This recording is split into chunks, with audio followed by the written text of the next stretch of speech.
What up, my people? So today we got a good one. Today we're gonna be reacting to Sonic the Hedgehog 2. Alright, review from IGN.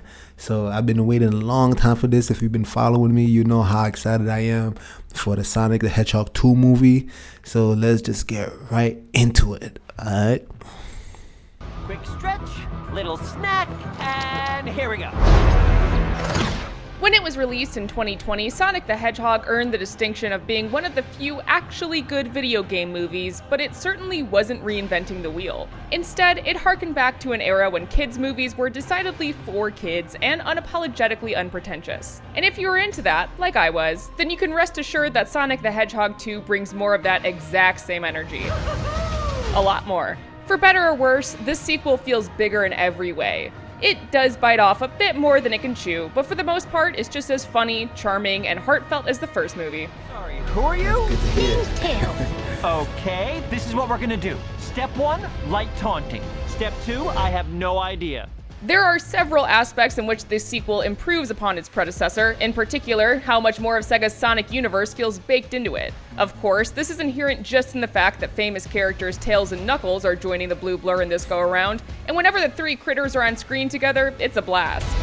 Hope I'm not too late. Longtime Tails voice actor Colleen O'Shaughnessy reprises the role for the big screen here, which was a smart choice. She brings all the sweetness and earnestness that the adorable fox needs. Tails' relationship with Sonic, who's again voiced by Ben Schwartz, which remains great casting, is an emotional highlight as well and allows the Hedgehog some admirable character development. The sequel really leans into the fact that this superpowered mammal is still just a kid, and it's all the better for it, with some satisfying growth from the speedy blue hero. As for our other furry friend, Idris Elba steps into the shoes of Knuckles, and yeah, of course it's awesome. Is anyone surprised?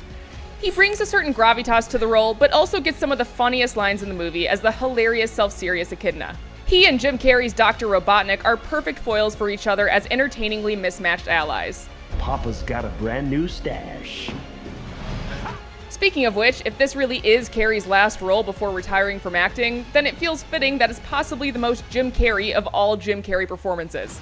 He goes even bigger as Robotnik continues to lose his marbles and manages to be appropriately menacing at times too. It's Carrey at his over-the-top best. The humans aside from Robotnik, however, don't fare as well. Sonic the Hedgehog 2's biggest flaw is that it doesn't quite know how to juggle the characters and storyline from the previous movie gracefully as it ushers in its new players. Without getting into too many plot details, it begins by whisking Tom and Maddie to Hawaii, and every time we cut to them and their human drama, the film loses steam.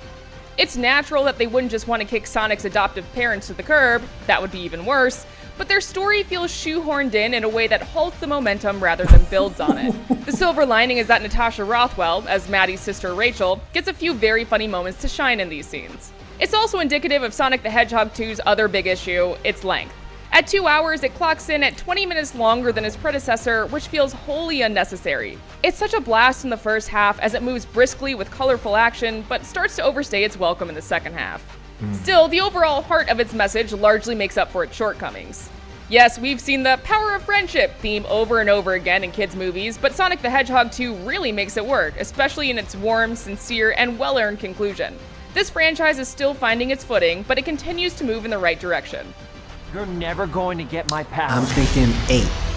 Sonic the Hedgehog 2 improves upon its predecessor in many ways, while falling short in a few others. It feels more attuned to Sonic lore than ever before, and Sonic, Tails, and Knuckles are a ton of fun together, as is Jim Carrey's wonderfully over-the-top reprisal of Dr. Robotnik. However, it doesn't quite know how to make its other human characters work, and is definitely longer than it needs to be. Still, it's overall a sweet, funny, action-packed ride that fully embraces its video game roots.